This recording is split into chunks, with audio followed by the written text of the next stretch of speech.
હાલ જે પંચાયત ટીવીની ટીમ છે તે ભારતીય આશ્રમ ખાતે પહોંચી છે. સરખેજ જે છે ભારતીય આશ્રમ ત્યાં પહોંચી છે. આ થોડા દિવસથી સરખેજનો જે ભારતીય આશ્રમ છે તે વિવાદનું કેન્દ્ર બન્યો હતો. શા માટે વિવાદનું કેન્દ્ર બન્યો હતો તે વાત કરશું આ અહેવાલમાં.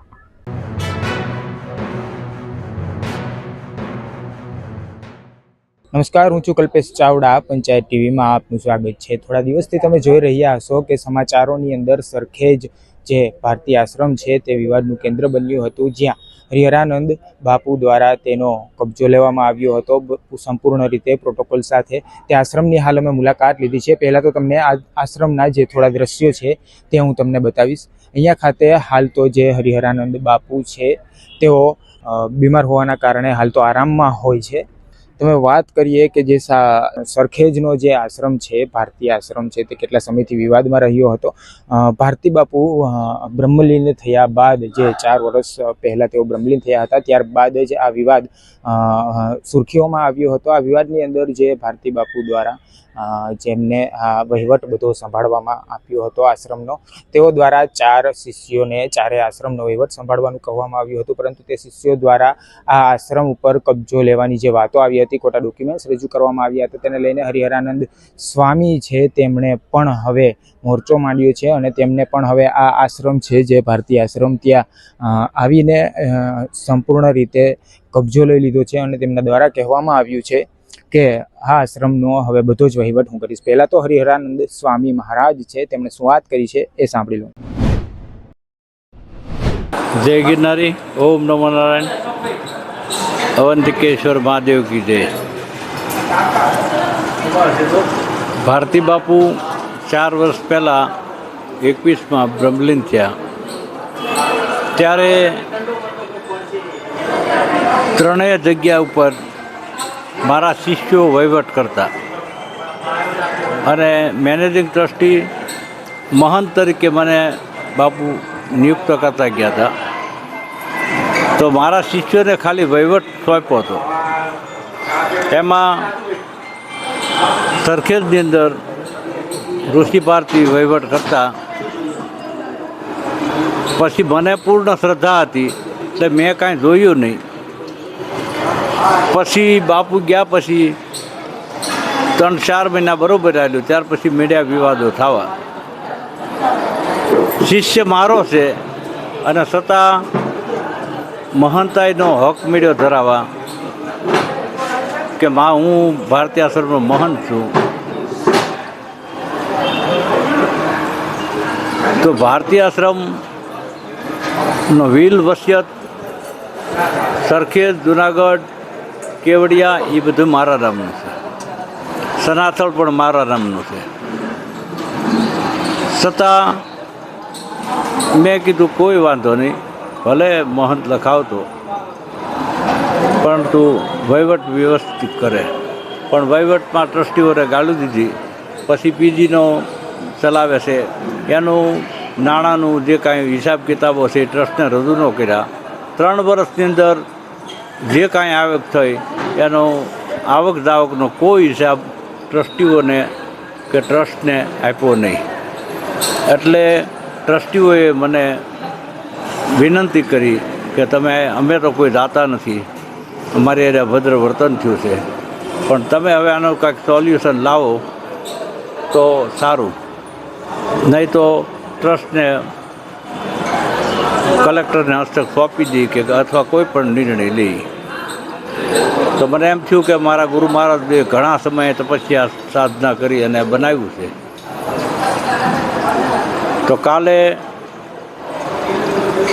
ગુરુવારને દી સાંજના મેં અહીં પ્રવેશ લીધો પ્રોટોકોલ સાથે, જેથી કરીને કોઈ ઘર્ષણ વિવાદ થાય નહીં અને શાંતિપૂર્વક કોઈ વિવાદ થયા વિના હું અહીં આવી બેસી ગયો છું. બાકી અભદ્ર વર્તન થયું એટલે હું આવતો બંધ થઈ ગયો હતો. મારી હારે પણ મારો શિષ્ય છે, છતાંય મારી હારે અભદ્ર વર્તન થયું, ટ્રસ્ટીઓ હારે થયું. તો પછી ખૂબ દુઃખ થયું હતું કે હાળું આપણે ક્યાંક આમાં ભૂલ ખાઈ ગયા છે શિષ્ય બનાવવામાં. નકર બાપ પાછળ દીકરાનો અધિકાર હોય, પણ જ્યારે બાપ એના રાજી ખુશીથી કહે ત્યારે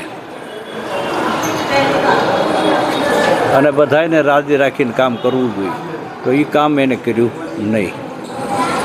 અને પોતાની પ્રતિષ્ઠાની આકાંક્ષાને કારણે લાગઠ બેનરો, પોસ્ટરો અને બોલે વાસાળ હતો, ભણેલો હતો, એટલે જ્યાં ત્યાં મીડિયામાં આમાં તેમાં બધે પહોંચી અને સામેથી આ બધું થતું. તો કાલ મેં કબજો લીધો અને હું અહીં બેઠો છું. કબજા તો કોઈ હતો નહીં, કારણ કે મારું જ છે, એમાં કોઈનું એક ટ્રસ્ટી તરીકે હતો. અને બાપુએ અને મારા ગુરુજીએ બધી જગ્યાએ વહીવટદારો મૂક્યા હતા. એ પ્રમાણે મેં પણ વહીવટદારો તરીકે રાખ્યા હતા. તો વહીવટદાર હક ધરાવે એ વ્યાજબી નથી. તો કાલે આ વસ્તુને ખતમ કરી અને મારા હાથમાં વહીવટ લઈ લીધો આજે. અને હવે પછી હું જ અહીંયા રહીશ ને હું જ વહીવટ કરે. અને એકેય આશ્રમના મહંત તરીકે હું જ્યાં સુધી હયાત છું ત્યાં સુધી તમામ આશ્રમોના મિલકત અને મહંતાઈ એ મારી પાસે રહે. સરખેજ હોય, જુનાગઢ હોય, કેવડિયા હોય, કોઈ પણ જગ્યા હોય. વહીવટ તરીકે માણસો નિમિત્ત છું, બાકી મહંતાઈ મારી પાસે રહે અને ત્યાં સુધી હું કોઈને હોપીશ નહીં. અસ્તુ જય ગિરનારી. ઓમ નમઃ. બાપુ, આજે એમનું મીડિયામાં એક નિવેદન આવ્યું કે અગાઉ પણ આ રીતે કબજો થયો છે અને આજે ફરી 3 મહિનામાં થયો છે અને હજી કોર્ટમાં કેસ ચાલુ છે. હા, કોર્ટમાં એને બિલને પડકાર આપ્યો એ, બાકી કોઈ બીજો કોર્ટમાં કેસ છે નહીં. ચેરિટીએ બહુમતીથી ઠરાવ થાય અને મેનેજિંગ ટ્રસ્ટી બનાવે, એ ચેરિટી માન રાખે. એમાં બીજો કોઈ, આ તો ચેરિટીનો વિષય છે, તો બીજો હવે કોઈ વિષય બાકી રહ્યો નથી. અને હશે તો આગળ જોઈ લઈશું. નર્મદા વિશે પણ એમનું કહેવું એવું છે કે સરકારની જગ્યા પર આશ્રમ ઊભો કરવામાં આવે છે. તો વર્ષોથી છે.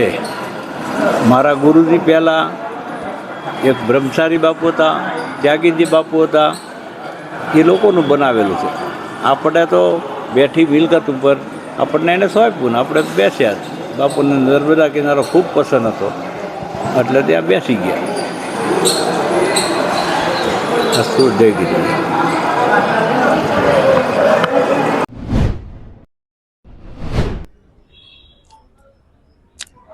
તો આ હતા હરિહરાનંદ સ્વામી, જેના દ્વારા સંપૂર્ણ વાત કરવામાં આવી છે. હવે જે તેમના શિષ્ય છે ઋષિ મહારાજ, ઋષિ ભારતી બાપુ, તેમના દ્વારા શું વાત કરવામાં આવી છે એ પણ સાંભળી લો.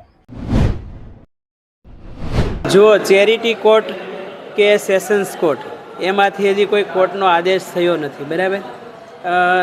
થયો હોય તો મારા હાથમાં હજી કોપી આવી નથી.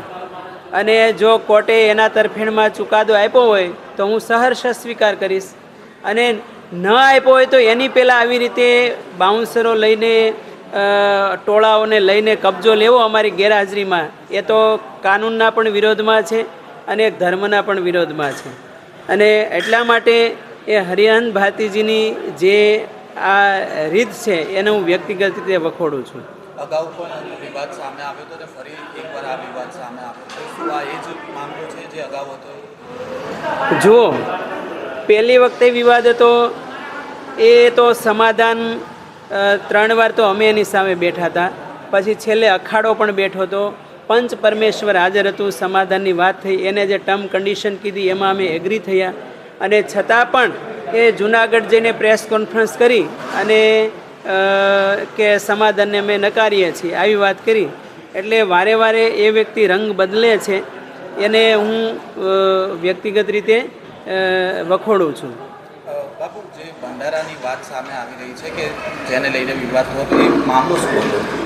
જુઓ, દર વર્ષે બાપુ હતા ત્યારથી ભંડારાનું આખું આયોજન મારા હાથમાં રહેતું. અને જે સેવકો, દાતાઓ જે દક્ષિણા આપે એના દ્વારા એ આયોજન સિદ્ધ થતું. એમાં ટ્રસ્ટીઓ અને હરિહરાનંદ ભારતી બાપુ બ્રહ્મલીન થયા પછી મને રીતસરના આશ્રમમાં આવીને ટોર્ચિંગ કરતા હતા. અમે કહીએ તો જ કરવાનું, અમે કહીએ તો ભંડારો કરવાનો, સંતવાણી યજ્ઞ, સંતવાણી ડાયરો એ અમે કહીએ તો જ કરવાનું. એટલે એ મારા ઉપર હાવી થઈ મને માનસિક ટોર્ચિંગ કરી અને એ પ્રયાસો કરતા હતા. અને અત્યારે પણ એ જ વાતાવરણ ઊભું કરે. ગયા વર્ષે પણ એ લોકો જો આખું ટોળું લઈને આવ્યા હતા. આ ગયા વર્ષના ફોટા છે બરાબર, એ પણ શ્રાવણ મહિનામાં. અને એ આ સમયમાં જ આવી રીતે આ નાટક કરે છે બરાબર. આ તમે જો ગયા વર્ષે બધા આવ્યા હતા ટ્રસ્ટીઓ અને હરિયાન ભારતી, અને આ વર્ષે પણ શ્રાવણ મહિનામાં જ આ લોકો આવે છે. તો શા માટે મને માનસિક ટોર્ચિંગ ત્રાસ આપી રહ્યા છે? શા માટે મારી સાથે આવો અન્યાય કરી રહ્યા છે? તેમનું કહેવું એવું છે કે જે 4 આશ્રમ છે એ 4નું સંચાલન હવે તેમને કરશે. જો 4 આશ્રમમાં સંચાલન કરે એમાં આપણને વાંધો નથી બરાબર, પણ ભારતીય આશ્રમ સરખેજનો ઉલ્લેખ તો બાપુએ 2010માં પણ મને સબ રજિસ્ટ્રેશન કરી દીધું હતું, અને છેલ્લે 2021નું વિલનામું પણ મારા નામે કર્યું હતું. એટલે હું તો કાગળના આધારે હાલું છું, અને જો કોર્ટ ફેંસલો આપશે મારા તરફેણમાં તો હું સંચાલન કરીશ, એના તરફેણમાં આપે તો એ સંચાલન કરે. પણ કોર્ટના આદેશ પહેલાં એ લોકો ગુંડાઓના ટોળા લઈને આવવા, ધાક ધમકીઓ આપી અને ઘર્ષણ ઊભું કરવું, આવું વાતાવરણ ઊભું કરવું એ સનાતન ધર્મ અને સંતને શોભે એ વાતાવરણ નથી. તો ગઈકાલે જ્યારે આ જેમણે કબજો લીધો ત્યારે તમે ક્યાં હાજર હતા? ત્યાં જો ગઈકાલે હું તો સીએમ સાહેબને અમે મળ્યા, અને સીએમ સાહેબને મળી અને પછી અમારે કલ્યાણાનંદ ભારતી બાપુની મૂર્તિ બનાવવાનું કામ ચાલુ છે, બાપુની મૂર્તિ.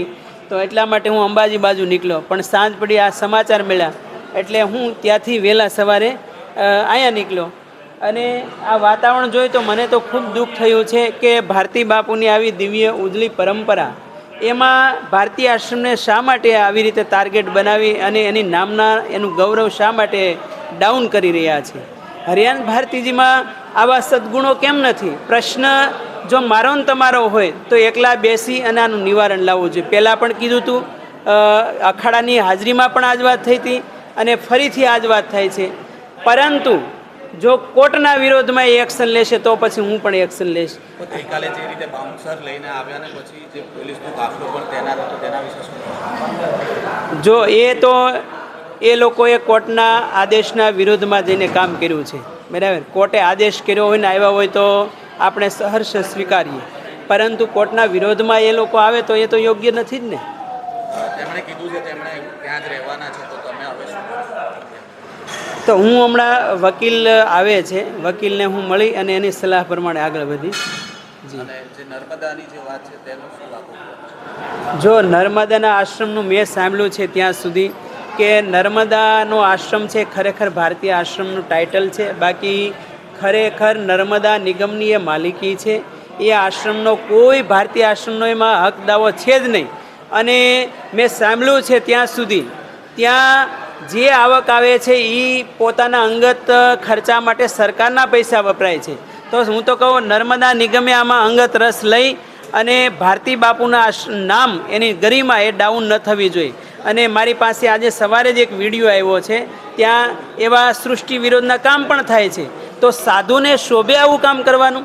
ધર્મ એક ભગવા કપડાં પહેર્યા છે, અને તમે જો એ નર્મદા આશ્રમનું કામ સંભાળતા હોય તો તમે ત્યાં આવા કામ કરતા હોય, સરકારના પૈસા ખાતા હોય, તો હું તો એ કે ગુરુને શોભે એવું કામ નથી, ધર્મને શોભે એવું કામ નથી.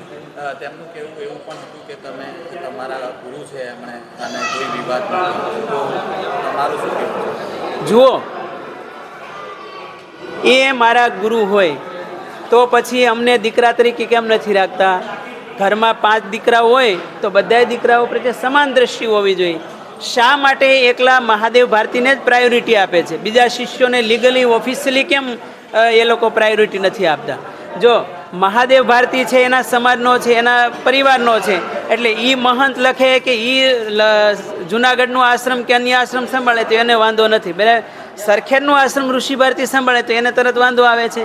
ભાઈ અમે હાવ એવા ગુણ વગેરેના તો નથી કે હાવ રોડ ઉપર રખડતા એવા સાધુ નથી.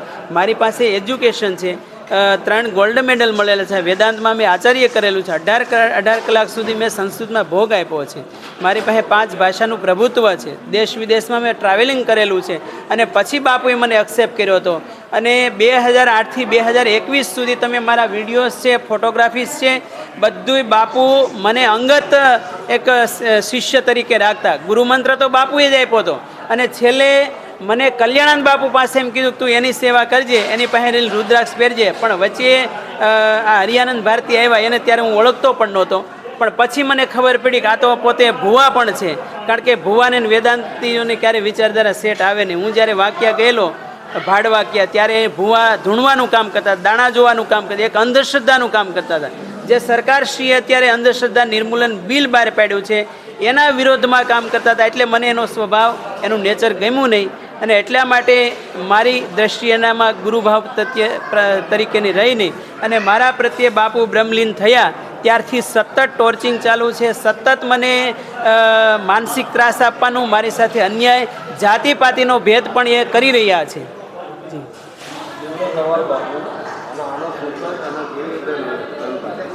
જો સુખદ અને અંત તો એમના હાથમાં છે. જો એમની પાસે શિષ્યો ઘણા છે, તમને બધા શિષ્યો પ્રત્યે સરખો ભાવ હોય તો બધા શિષ્યોને સમાન સ્થાન આપો ને, શું કામ ભેદભાવ રાખવાનું? બાપુ દ્વારા કહેવામાં આવ્યું છે કે જે કોર્ટની જે આદેશ હશે તે અમે સંપૂર્ણ રીતે માનીશું. જો આ જ પ્રકારના સમાચાર તમને પસંદ આવતા હોય તો પંચાયત ટીવી ન્યૂઝ ચેનલને લાઇક, શેર અને ખાસ તો સબસ્ક્રાઇબ કરવાનું ભૂલશો નહીં. નમસ્કાર.